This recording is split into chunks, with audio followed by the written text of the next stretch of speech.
Welcome to Abandoned, the AllAmerican Ruins podcast. My name is Blake.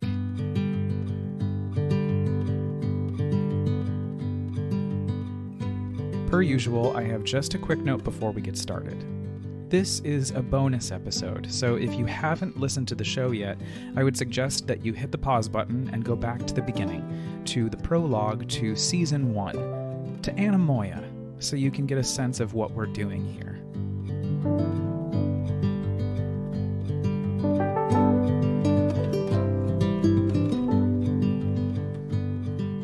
Now, in today's bonus episode, I'm giving you an instant replay of sorts from my recent program at North Carolina Museum of History. I was invited to share my work for a virtual presentation at the museum, and it was such a blast. To be sure, this is merely audio from the event, but you're also able to watch the entire thing on my YouTube page, searchable as AllAmerican Ruins.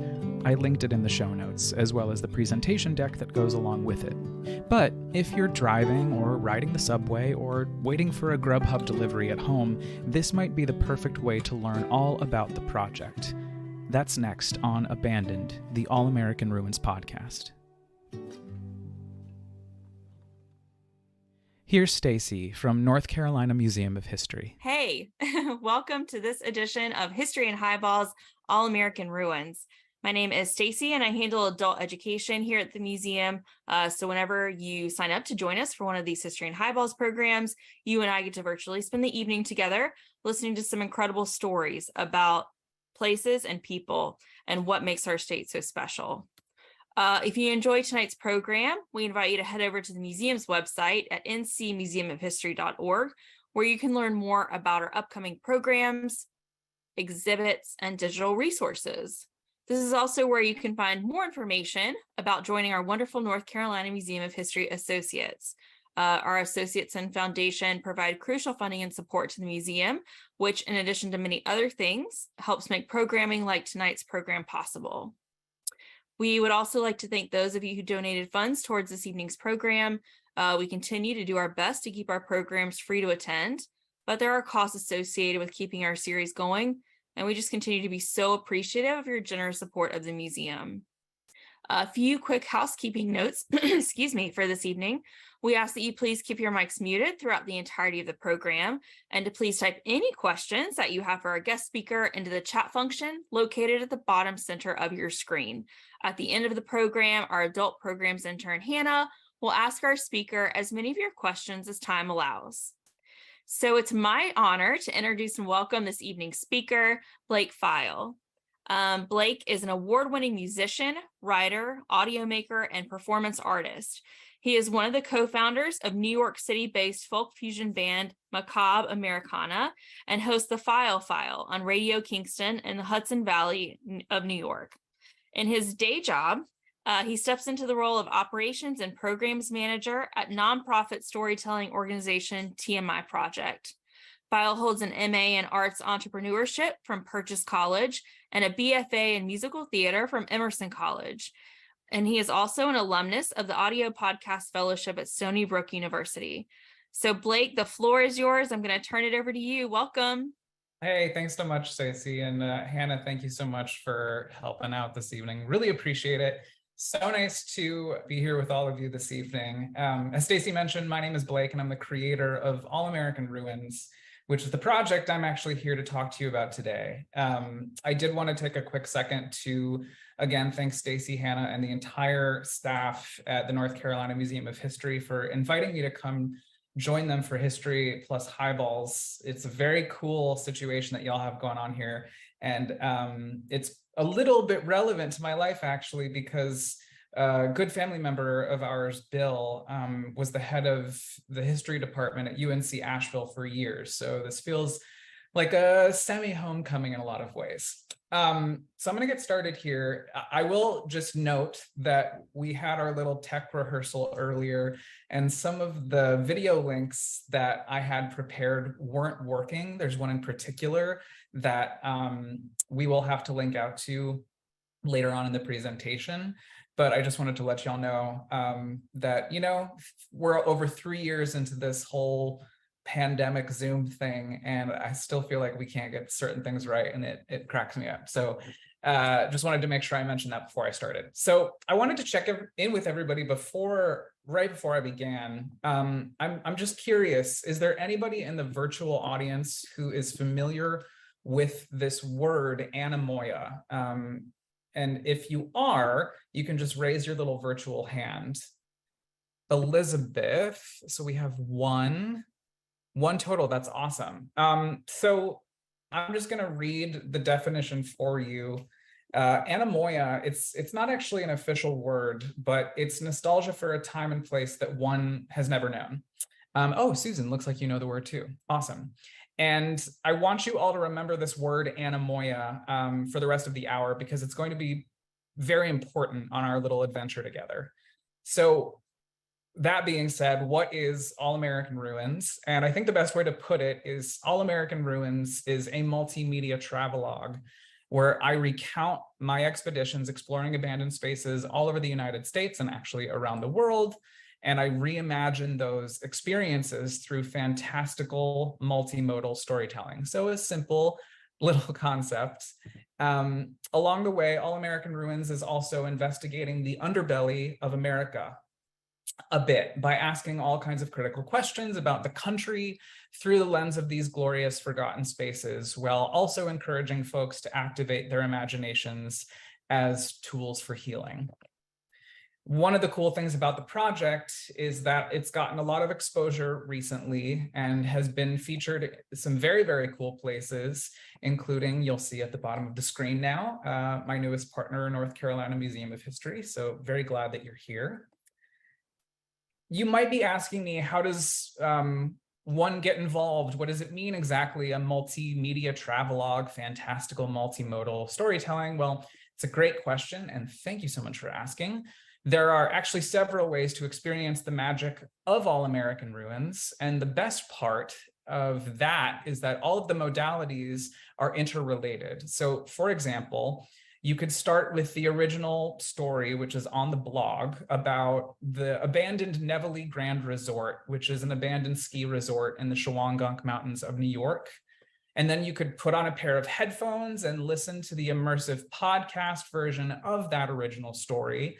And then you could go over, turn on your TV or your laptop, and you could watch the Hudsey adaptation, which is a TV series of that original blog post, all of which are created by me. But then I'm asking you to take it actually a step further and to come experience the magic of the project, which, by the way, saved my life, and we'll get to that in a minute, in person or online at events just like this one. And the best part, I think, is I then ask you to go out and use your own imagination, because I'm not just going and exploring abandoned spaces. I'm intentionally, actively accessing my imagination for emotional, mental, and spiritual wellness in these vacant and decaying grown-up playgrounds and more. So before we continue, I do want to acknowledge my media partners, WKNY Radio Kingston, where I produce the podcast, and Hudsey, the content platform and production company behind the TV series, which you can find at hudsey.tv.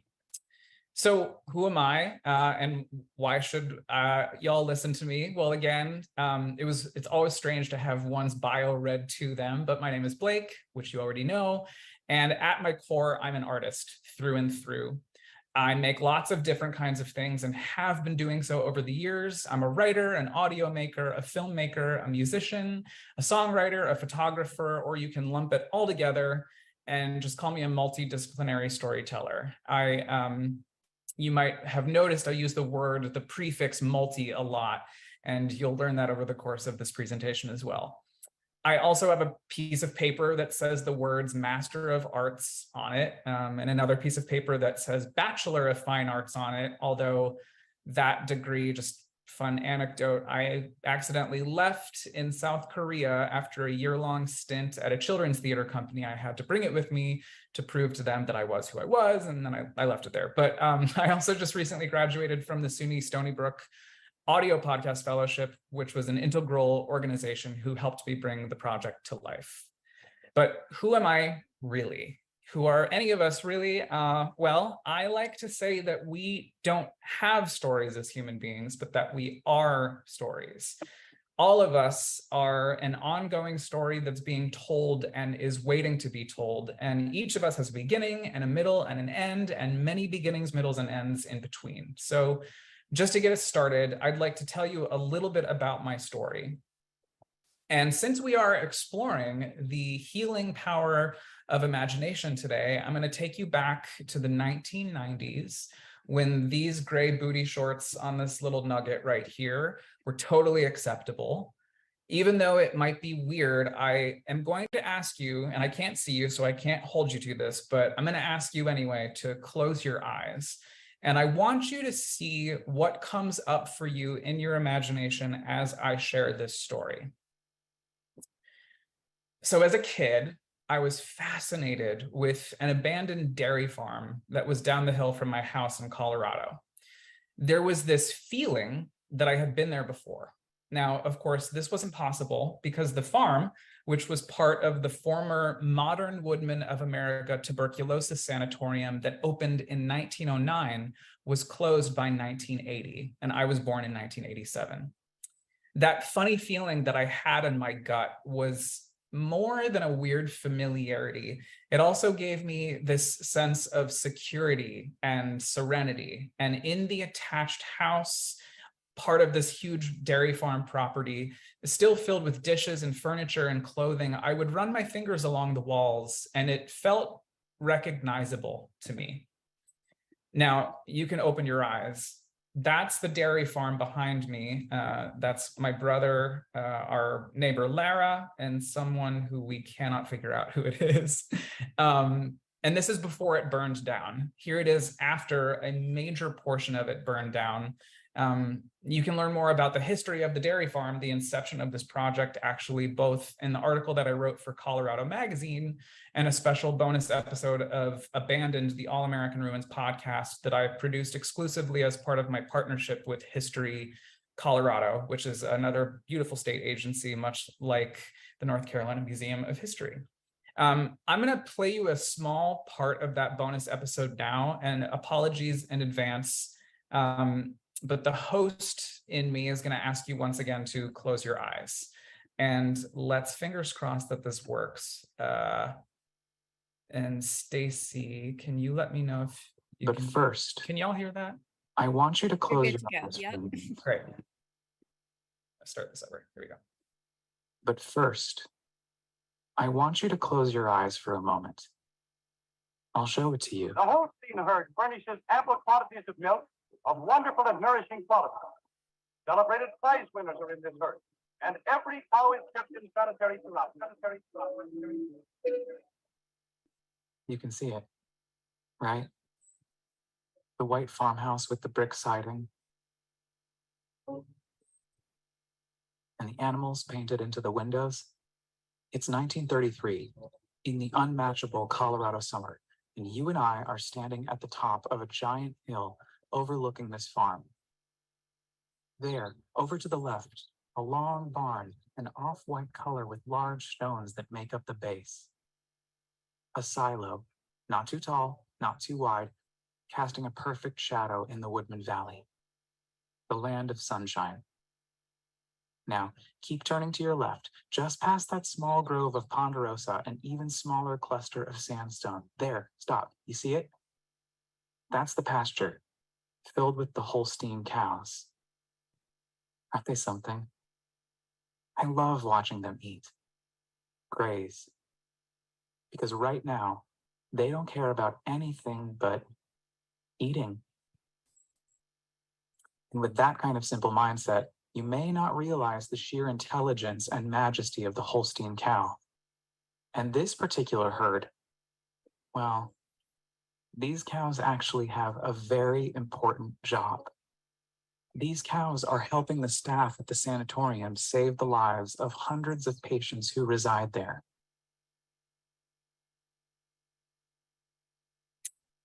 So you can actually hear the rest of that episode and read the article at historycolorado.org. And I will, again, share these links before we leave today.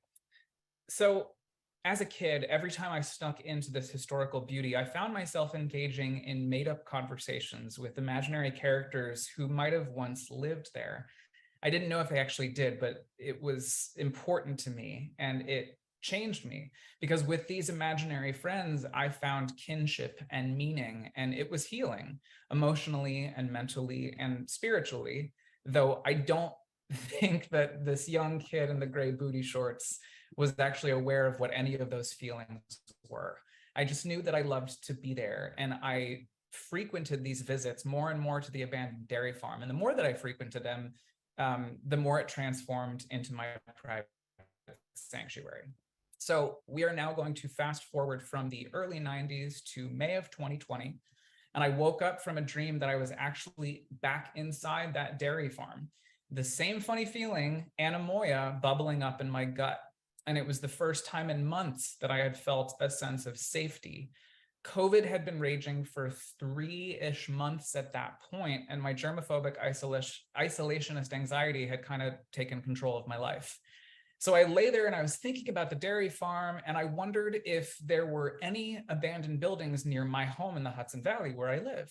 So I Googled abandoned spaces near me, and I found out that they are everywhere. In fact, there are, just according to records that we know of, over 40,000 abandoned buildings in this country that we know of. I began to venture out to the ruins of America with this curiosity and this almost strange feeling of anemoia that I didn't quite understand yet, places that look like they've been raptured. And AllAmerican Ruins was born. So I know this is going to sound dramatic, but this project saved my life. It's true. I think a lot of people can relate to the isolation and the anxiety that came with, at least for me, the pandemic. I found true sanctuary in going to explore these kinds of spaces, because using my imagination as a grown-up, it helped keep me sane and grounded by finding all of these what seem like not safe places, but were safe to me, places to escape to and connect with my creativity and my wanderlust and meditation, which helped me feel connected to something bigger than myself. I use the word sanctuary very intentionally. Furthermore, this project saved my life in another way. I know that the past 3 years have been fraught with political and social and cultural unrest, but I'm not here to take any sides today. In fact, exactly the opposite. I'm just here to say that in addition to these spaces becoming spiritual sanctuaries, they also became places to reflect on America. Oh, Laura, thank you so much for coming. As they mentioned, the recording will be on their YouTube page at some point. So these spaces became places to reflect on America and observe a different side of the story about America that growing up, I was taught in public school.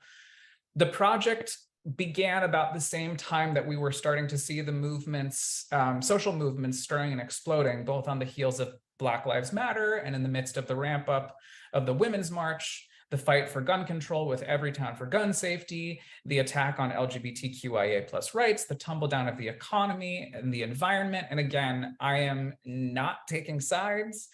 All I'm saying is that I have reevaluated quite a bit about the story of America that I was taught, because I've spent so much time wandering its ruins. And I might suggest, actually, that as a collective, we can learn a lot about a different side of American history through the lens of these abandoned spaces. This is the quote that really kind of was the trajectory for me into this idea. And it's sort of an urbex meaning urban exploration goddess, Rebecca Solnit, who wrote this beautiful book, A Field Guide to Getting Lost. And I'm just going to read it out loud because it's really become something very important to me. Ruins become the unconscious of a city, its memory, unknown, darkness, lost lands, and in this, truly bring it to life. With ruins, a city springs free of its plans into something as intricate as life, something that can be explored, but perhaps not mapped.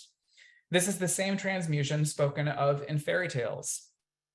When statues and toys and animals become human, though they come to life, and with ruin, a city comes to death, but a generative death like the corpse that feeds flowers. It is in some way an ideal home for the art that also falls outside of ordinary production and consumption of the city. I mean, that just completely sums up everything that I've been doing. So how is that for an intro?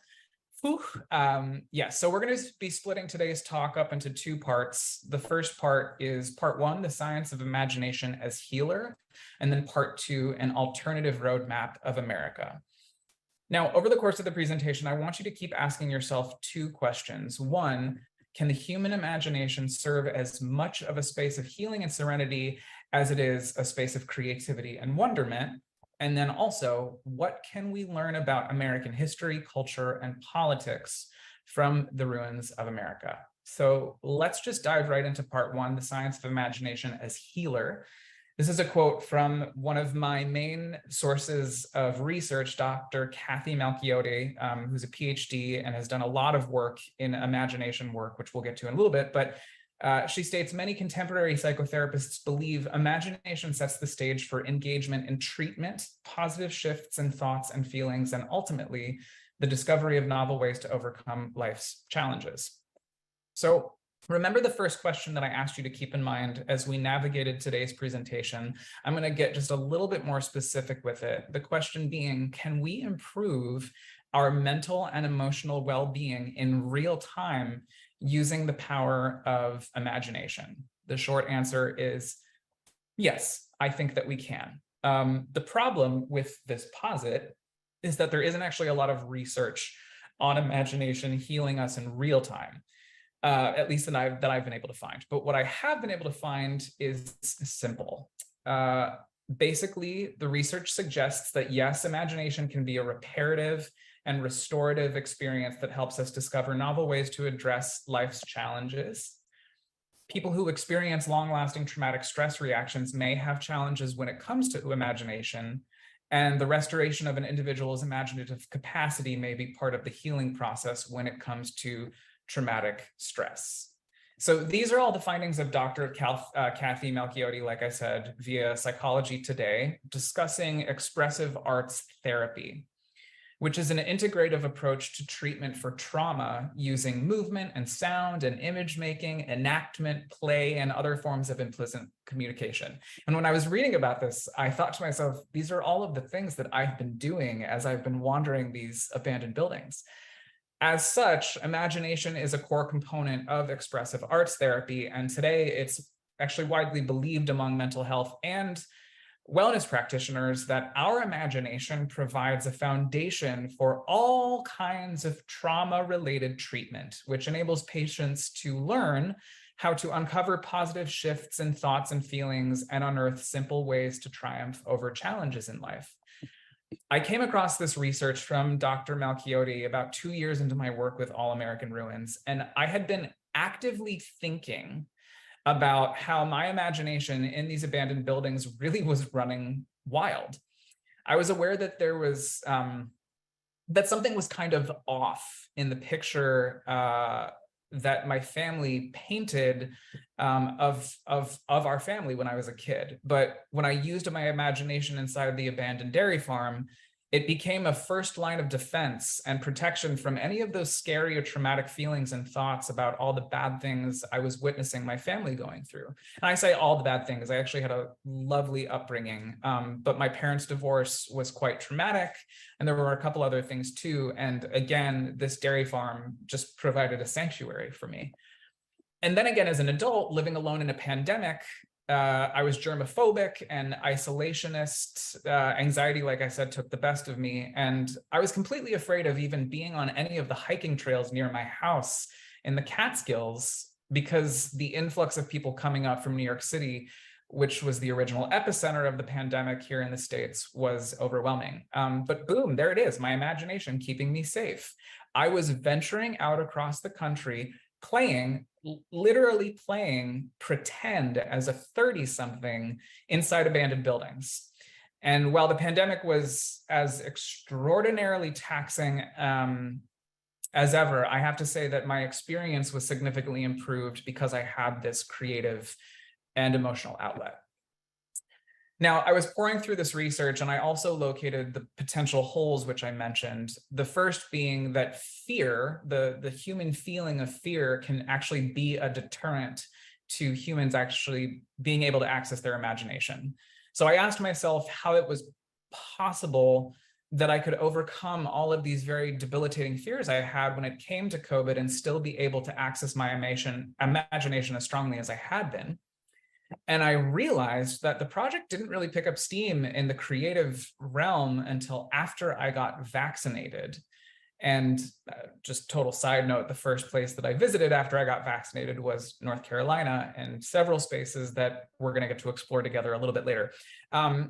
But also, just to get a little bit more personal, I had spent almost a decade in sobriety. Actually, I will have been sober September of this year for 10 years. And so a lot of personal issues and character flaws like crippling anxiety and fear had already been finding solace in a sense of healing over the course of that decade of work. The second hole that I noticed with this idea that imagination could heal us in real time was that so much of the research surrounding imagination-based trauma recovery focused on patients with mental illnesses who had experienced past traumas and the healing from those. In that article I mentioned from Dr. Malchiotti in Psychology Today, she points out that research on brain imaging led by a team at the University of Colorado Boulder suggests that imagination can heal people with fears and anxieties, however, and those who struggle with trauma. So instead of providing typical exposure therapy, participants in this study were asked to simply imagine a threat for a few moments to help them cope with overwhelming bodily sensations associated with that threat. Participants were more able to adjust to a threat by visualizing it. And if these results hold true in larger studies, it may mean that imagining a traumatic event can actually change the way that our brain perceives, i.e., imagines it. In other words, imagined and real exposure may not be so different, and imagination could work just as well in real time. But I kept asking myself, what about in real time? What about conquering real life, real-time trauma, like the isolation and fear brought on by a pandemic? Well, it worked for me. This project is a testament to that. Because of the pandemic, I reclaimed the artist identity in me. I got reacquainted with creativity and reconnected to my inner child.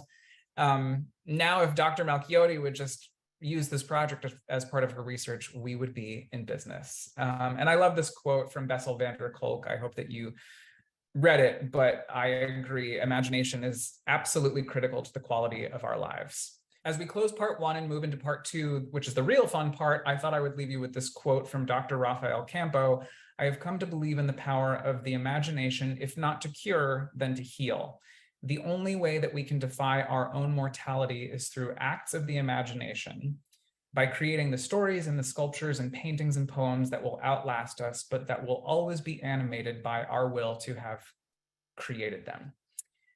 I will send you links to all of this further reading, and you can do more investigative research on the power of imagination and the science behind it. But we are now going to go into part two, and we're going to go out on an adventure. I think we'll start with this quote from James Baldwin. I'm, again, not here to criticize America. I'm just here to ask a lot of questions, but this felt pretty relevant. I love America more than any other country in the world, and exactly for this reason, I insist on the right to criticize her perpetually. So as I've been exploring the ruins of America, I started realizing that I was creating an alternative roadmap of the country I know and love, a blueprint of a country that didn't tell me the whole story in history class. You know, I was told over and over and over again that America was the greatest country in the world, but why then, with every abandoned space I visited, did I find more holes in that very grandiose statement? So remember that second question that I asked you to keep in mind at the beginning of all of this. What can we learn about American history, culture, and politics from the ruins of America? In part two, I'm going to guide you across 7 states through 12 different locations, and we're going to explore all sorts of topics. So let's go. This is where you and I are going to keep track of our little itinerary together. As I said, we have 7 states to get to, so buckle up. The first stop being New York, my home, the Empire State. I really love it here. This is where the journey technically started, even though it really started when I was a kid in Colorado. I live in High Falls, which is the home of cement. That's right, you can be jealous. But the county I live in, Ulster, just by itself is littered in abandoned spaces. However, we're actually going to start at the first abandoned space I visited when the pandemic started, an abandoned Air Force base just outside of Saratoga Springs, New York. So this is the Saratoga Springs Air Force Radar Station in Stillwater, New York. In 1948, the United States Air Force greenlit the establishment of 13 radar stations in the northeast of the United States. So let's give some context. When the Korean War began, the Air Force received additional radar station support, and by 1952, the 656th Aircraft Control and Warning Squadron was in business. So initially, this site operated as what's called a GCI, a Ground Control Intercept Station, which took on the responsibility of guiding interceptor aircraft toward unidentified intruders that could potentially be picked up on the unit's radar scopes. So a pretty big job. Now it's a dumping ground. And when I visited, I was immediately flooded with stories my mom had shared from her childhood about the Cold War, air raids, and ducking under desks, as if that was going to help a bomb falling on a building. As I mentioned, these videos don't seem to be working, but this song, Duck and Cover, from the 50s was something that the United States Civil Defense Administration developed. It was this little cartoon turtle named Bert, and he sings this song that's, I'm going to try to sing it for you the best I can, but it goes, "There was a turtle by the name of Bert, and Bert the turtle was very alert. When danger threatened him, he never got hurt. He knew just what to do. He'd duck." And then in the video, the little turtle goes, "and cover." Anyway, we'll send you these links afterwards, but it's called Duck and Cover, and you can find the whole, I think it's like 20 minutes long on YouTube. So inside this huge space, which was built into a hillside, there was an old Buick that smelled just like my father's Geo Metro from the early 1990s. So it brought me back to that part of my life. And it was filled with trash bags and trash bags of stuff, remnants of human life. And that was the moment that I realized I was hooked. This particular site closed in 1977 indefinitely, and it's sat abandoned ever since.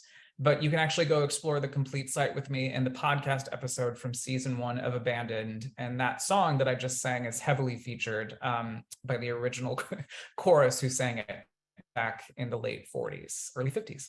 So we're going to head downstate in New York, about 3 hours south of where we just were, to Huguenot, New York, which is a hamlet in Orange County, just north of Port Jervis, which is where we're going to visit C&D Battery Technologies. And the word hamlet, it's just another fancy word for neighborhood. The way that New York State bureaucratically breaks up tax divisions and boundaries is, it's kind of annoying. So that's what a hamlet is. So from 1959 to 1970, this facility was owned and operated originally by the Empire Tube Company, and they were manufacturers of black and white television tubes.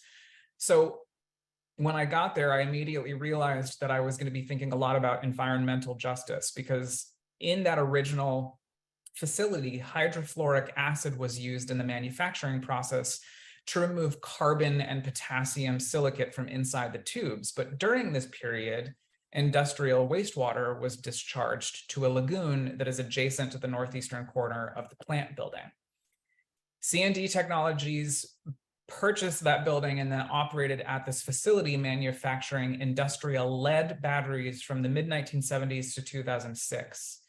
And from the mid-1970s till approximately 1982, C&D discharged non-contact cooling water into the lagoon. So we were poisoning the groundwater all over this region with barium, cadmium, lead, you name it. It was going into the groundwater, and the Department of Environmental Conservation wound up coming in afterwards to do the cleanup. When the building was abandoned in 2006, The town of Huguenot, which is very small, they lost over 200 jobs, all of which were shipped off to Mexico. So again, just asking myself questions about America and our environmental policies and what it means to have jobs here versus overseas. When I first visited the site, switching into the imagination part of this, I was immediately thrust into this Aaron Brockovichian fantasy. So the damage done to this environment for years and years from multiple companies, it really took me. This is one of two major industrial complexes in New York that I visited over the course of my travels that are designated EPA cleanup sites.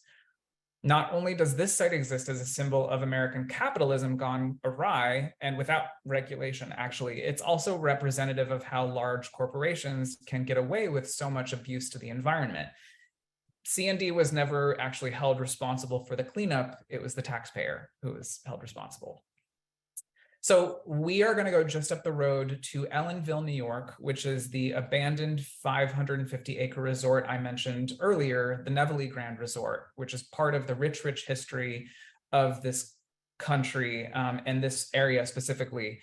It's called the Borscht Belt, which is a region of about 150, most of which now are abandoned hotels and bungalows that were purchased in the 1920s and 30s, these properties built and purchased in the 1920s and 30s as a way for Jewish people in this country to combat anti-Semitism. So I hope that you're starting to get a sense of what I mean by an alternative roadmap of America. I often find when I talk to my friends about these particular kinds of places that I just mentioned, they'll say things like, oh yeah, I've driven by that. I never knew what it was. But if you look just even a hair closer, you start to see that these spaces actually paint a much different picture of American society than the ones that, than the stories that I think that were fed in very basic US history classes. So we are off now to Pennsylvania, to another resort, which is the Penn Hills Resort in Antelope, Pennsylvania, which it's situated in the Pocono Mountains. Penn Hills is also a massive sprawl that was billed as a couples resort back in the day. I had another video prepared, which was a commercial. I think this is the last video that we're not going to get to watch. Just a commercial for Penn Hills. As you can see, they had these classic heart-shaped tubs. In the commercial, I realized when I watched it that something felt a little off about it. Something that I did want to mention that I never do when I go to these spaces is any research actually prior to an expedition other than the location. I really like to enter a space with a blank slate so that my imagination can create its own reality that I can then go back and juxtapose to the facts when I am creating any of my stories for All-American Ruins. And the facts of Penn Hills and its history kind of blew my mind. So it was originally founded in 1944 as a tavern, and the resort grew over the years, hitting a boom with the explosion of tourism that hit the Poconos in the late 1970s through the early 1990s. So a lot of people escaping New York City and going to the Poconos.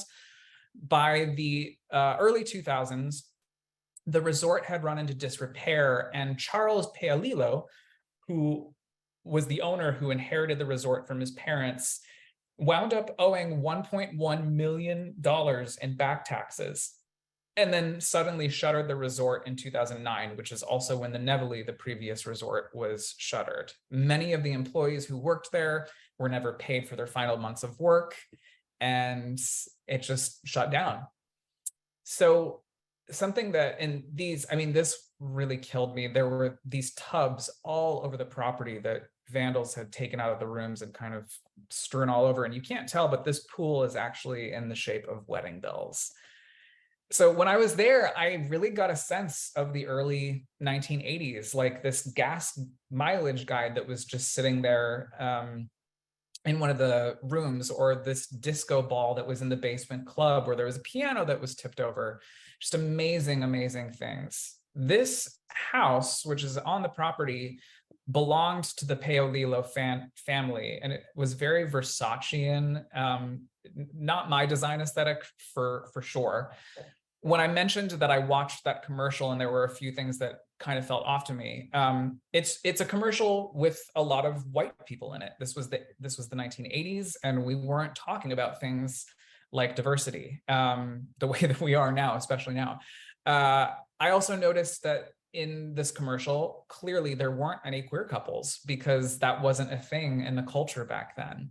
And so as I was watching this commercial, I thought to myself, wow, I really don't know if I would have felt comfortable or safe there if I was someone who went in the 90s. But the thing that really struck me about this whole space was this piece of graffiti that I found under one of the cabins. So I visited this site on January 2nd of 2021, 4 days before the insurrection. So the Black Lives Matter movement had been going very strong since early February 2020, having exploded the summer of 2020 when national tensions were at an all-time high between communities of color and police. Now, again, I'm just going to remind everybody, I am not taking sides on anything. I am simply stating that contextually, at that moment during the pandemic, this whole experience really spoke to me. So we're going to leave Pennsylvania and head to the amazing Middle America now, to the wonderful Huff Bakery in Cleveland, Ohio. So this space was really interesting to me because it had been repurposed a few times. It was founded in 1903, initially as a family shop, and then by 1952, it had evolved into a larger entity with several locations in and around the Cleveland area. By 1992, Huff had faced a host of losses after refusing to modernize their operations, and they filed for Chapter 11 bankruptcy in August of 1992. Now, as far as the repurposing goes, I couldn't quite figure it out. It looked like it had been parceled off as a pub, restaurant, club, lounge at one point because there were jukeboxes and there were 2 bars and a pool table. Actually, I think there were 2 pool tables and disco balls everywhere, just kind of sitting in this one portion of the backside of the complex. I also think that at one point it served as a storage unit for Winkleman's, which was a once famed regional department store in the Midwest, now yet another defunct company. There were just tons of these Winkleman's display cases. I think what I loved about the space the most, however, was what it represented regarding the resilience of a community, despite the fact that clearly the surrounding neighborhood had been completely ignored or forgotten by local city government. I mean, the neighborhood was decimated and many, many abandoned houses sat all around this property and squatter paths surrounding the bakery. So what was interesting to me is despite that, you could feel this community resilience, just a group of people trying to get by. And this space really represented that, the closure of the space. It was also a special treat for me because it was the first time I got to share my love of abandoned spaces with my boyfriend, Jake, who is not the Teletubby in the filing cabinet. He's the gentleman with the mustache in the background of this picture. So we're gonna keep zipping through these spaces. We're heading off to Oregon now, the green state of Oregon on the West Coast, to talk a little bit about housing justice and homelessness. Something I think about a lot is how wasteful some of these spaces can be. The fact that there is a housing crisis right now and the fact that there are so many empty buildings across the country is really disturbing to me. And this was a really good example of that. This used to be the Rock City Pizza and Amusements Center, and now it is an abandoned building. This space happened without any research, and I love when that happens because it's this really cool kind of serendipity. And this one in particular felt special because it happened on a drive from Portland, where my mom and my sister live, to Medford, where my brother and my father live. What really stuck out to me about the former Rock City Pizza and Amusements was this dialogue on child poverty that it elicited for me. In the final form of whatever this space had been transferred into a bunch of times, the upstairs portion of it had been remodeled into this apartment. And it was clear that at one point, a child, possibly 2 children, lived in this space. And then, as you can see, they just up and left everything, which was wild to me. And I kept asking myself, what happened to this group of people that all of this stuff was just left here? I think these are the moments where my imagination can kind of take a bit of a dark turn. I don't have any information about the whereabouts of the people or even who they are, the folks who abandoned this property and everything inside of it. But I know that something must have happened for them to just up and leave and discard an entire life.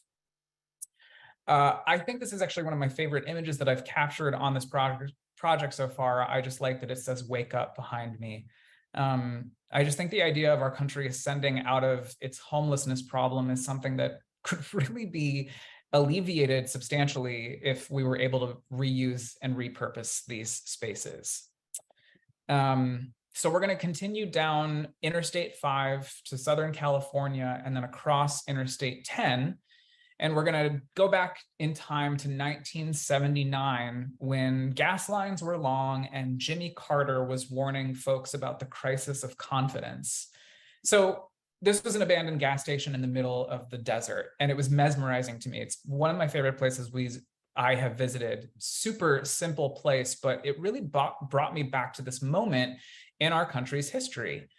I think about the 1979 gas lines all the time. My mom has a vivid memory of them, and it makes me actually think about our current economy and the gas hikes that we saw, which then ultimately sparks my mind to think about the war in Ukraine and Putin's grip on the world and the military spending budget, et cetera, et cetera. But I think what I really loved about this space was just how still it felt. The desert is a pretty healing environment, and there's a lot of desert in this country, as it turns out. And this empty shell of a business in Cactus City, California, really centered and grounded me in a way that hadn't happened yet.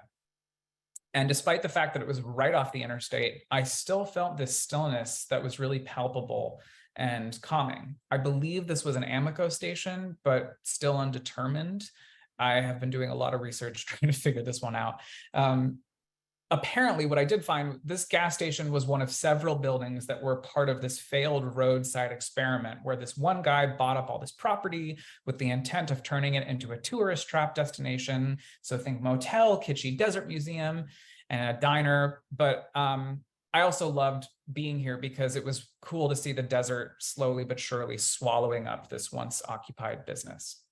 So we're going to leave the West Coast behind, keep on pushing through to the East Coast, really close to your neck of the woods, to Virginia, to the eastern shores of Virginia, where we are going to visit Central High School. This one also happened by accident as I was driving back to New York from North Carolina. These are the remains of Central Middle and High School. It started as just Central High School, and then they turned it into both, and then they abandoned it. So the last that I could find, the property was or is owned by an artist and her two sons, but nothing has been done with it, and it's still just sitting there. This Art Deco wonderland was partially funded by the Works Progress Administration between 1932 and 1935, and it was abandoned in 2005 and subsequently placed on the National Registry of Historic Places in 2010, but it's in serious disrepair and fully accessible to vandals, as you can tell. It was also the scariest place that I ever visited up to that point because, not because it felt creepy or haunted, but because I actually fell through the floorboards of a second floor classroom, nearly plummeting all the way into this bathroom where I took this picture. Luckily, I caught myself on some support beams mid-fall, and I was able to hoist myself back up. And in that fall, I remember thinking to myself, I need to establish new rules for myself if I'm going to keep doing this project. And so I don't go to second floors by myself anymore. I stick to the outsides of rooms because that's where the support beams are, blah, blah, blah. The space also gave me pause, and it caused me to think about education in this country. You know, the fact that this beautiful building was closed and all the kids who attended it had to move to other schools further out, I don't know, it really made me sad. And it actually made me kind of mad at the lack of access to equitable learning environments in so many places across the country. So I have saved the best for last. We have made it to your home in North Carolina. And I have to say that North Carolina had some of the best abandoned spaces that I ever got to visit. The first of which I'm going to share about is on the Outer Banks, where, I mean, that is a gold mine of abandoned buildings, let me tell you what. As I mentioned, after I got vaccinated, I took a week-long trip to North Carolina, which was the first time that I think I had been since I was a kid when I visited family in Asheville. This abandoned waterfall, or this waterfall park, was one of several spaces that I got to see out there, and it happened totally by accident. Growing up in Colorado, We had a water park in my hometown that was about the size of this one, 3 slides, a water balloon fight arena, go-karts, but it closed pretty early on. And when I went to Waterfall Park, I was immediately thrust back into the childhood of mine and 90s culture. And I got to thinking about American leisure, and just like education, equitable access to spaces like this. Who are these spaces really meant for? And are they truly built for everybody to enjoy? These are the questions that I was asking myself as I wandered around this place, which was abandoned in 2008, right at the beginning of the height of the housing crisis. These are the kinds of anecdotes that to me showcase how these spaces really represent an alternative history book to the one that I think we have been given. I was also actually able to shoot some film photography here, and I captured some of my favorite sort of ghosty photographs. I saved our last space for this, not only because of its close proximity to Raleigh, which is where the wonderful North Carolina Museum of History lives, but also because it was just fascinating to me, which was this abandoned house, actually 2 abandoned houses in the middle of the woods in Apex, which I'm sure many of you know is a suburb of Raleigh. This was an extraordinary find. I couldn't locate any information about either of the houses on the property, and you really wouldn't know that they were sitting there, despite the fact that the property is just thrust right up to a pretty active county highway, but the trees were as such that it was totally left and you couldn't see it. And I think the thing that got me about this one was the question that I have asked myself over and over and over again: who lived here?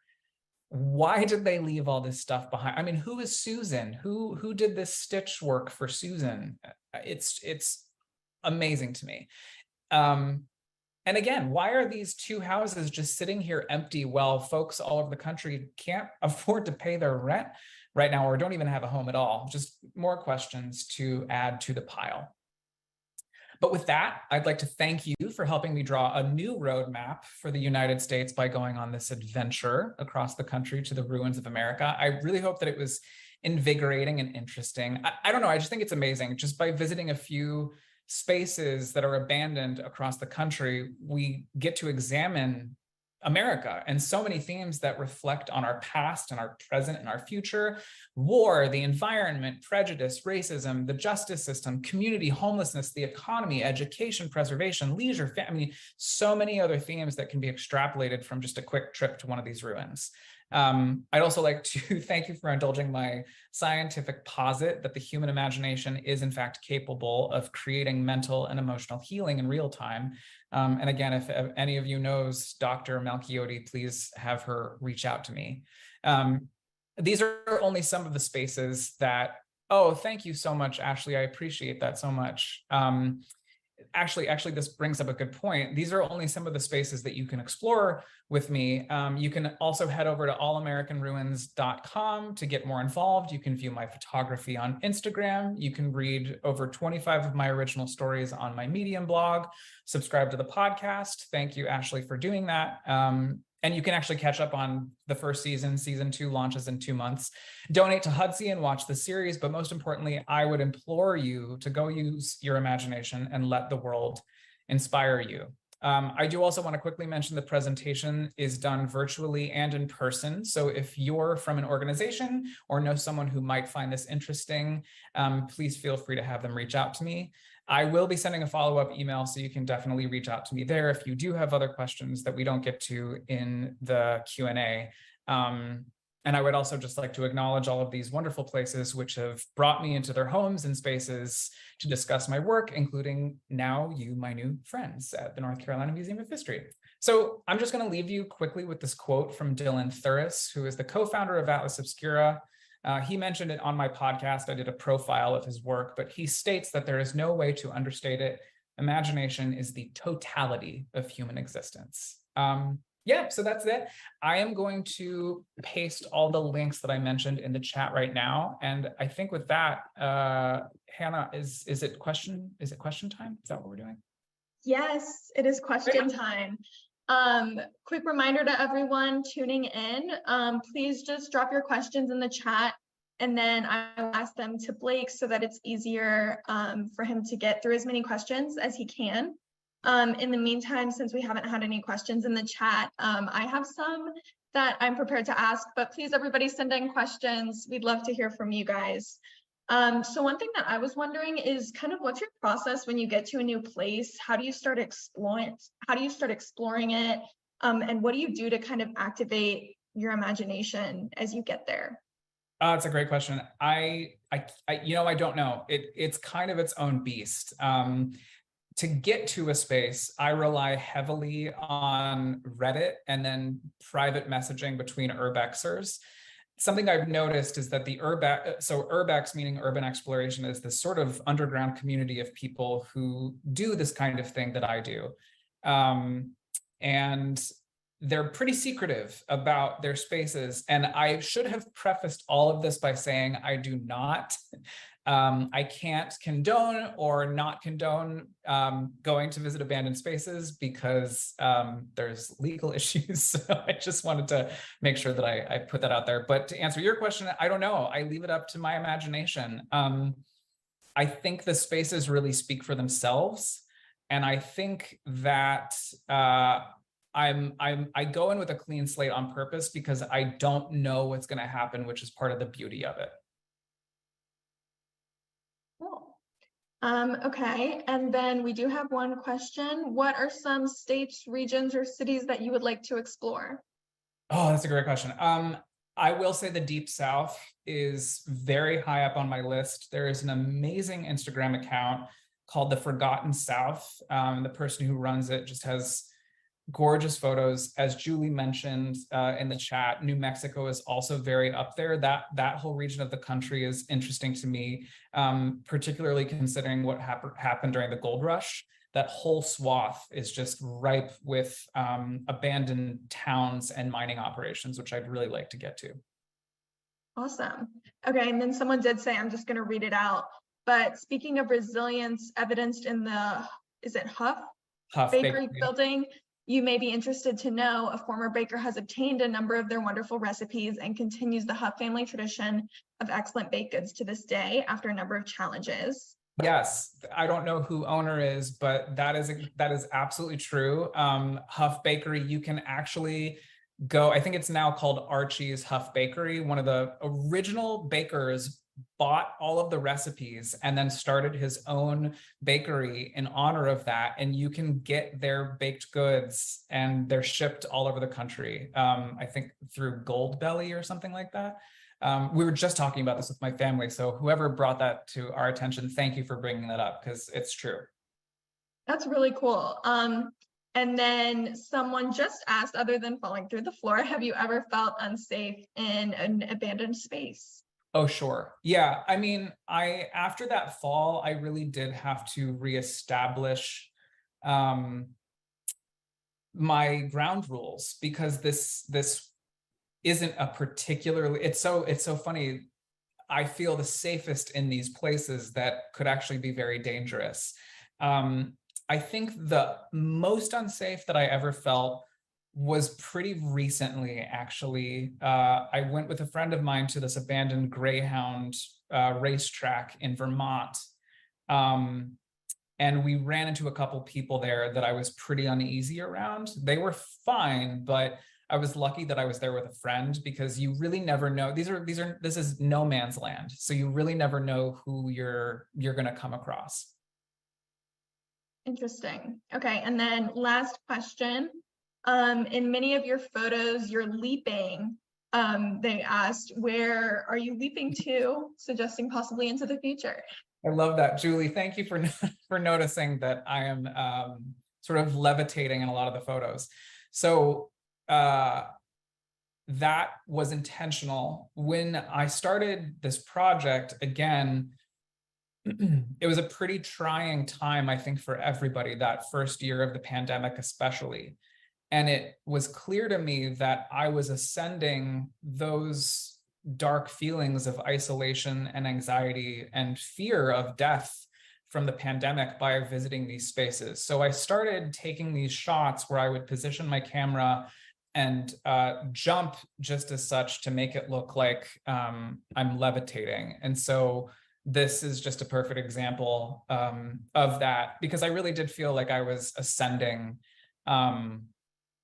this really dark moment in time through these very strange abandoned buildings. Okay, sounds great. Thank you so much, Blake. This was a really interesting presentation. And real quick, I am sending the link to your website in the chat for everybody if anyone wants to click on that real quick. Well, thank you so much, Stacy and Hannah. It was really, really a pleasure to get to hang out with y'all tonight. Thank you so much, Blake, for sharing your stories and your passion with us. This has been a one-of-a-kind experience for all of us, and a really special one. So we really appreciate your time. Thanks, Stacy. Thanks, Hannah. And thank all of you who joined us this evening. As Blake mentioned, tonight's program is being recorded, and it, along with the video links that he mentioned earlier, will be sent out to everyone who registered for tonight's program, so you can check out all those great videos. We hope to see you at our next adult program, History at High Noon, Hidden Beneath Their Waves. That is a hybrid program happening in person at the museum, as well as here over Zoom, August 9th, 2023, starting at noon. In the meantime, we hope that you all have a wonderful evening, and we will see you soon, everybody. Take care. Bye, guys.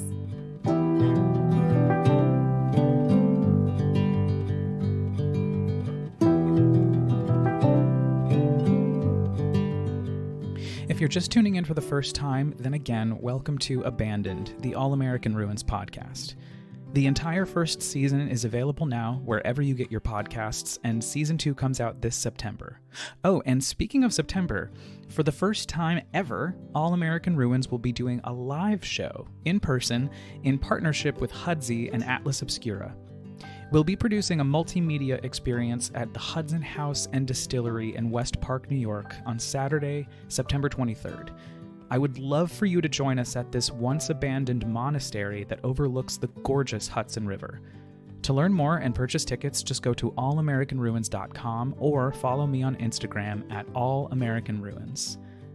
Abandoned, the All-American Ruins podcast is written, edited, produced, and hosted by me, Blake Pfeil, with studio space courtesy of Radio Kingston, WKNY AM 1490, FM 1079 in Kingston, New York. Special thanks to Ida Hackala, Jimmy Buff, and Manuel Bloss for the resources and encouragement, Carrie Donahue and the faculty at the SUNY Stony Brook Podcast Fellowship for the guidance and mentorship, and to the North Carolina Museum of History for inviting me to share my work with All-American Ruins. Thanks, y'all.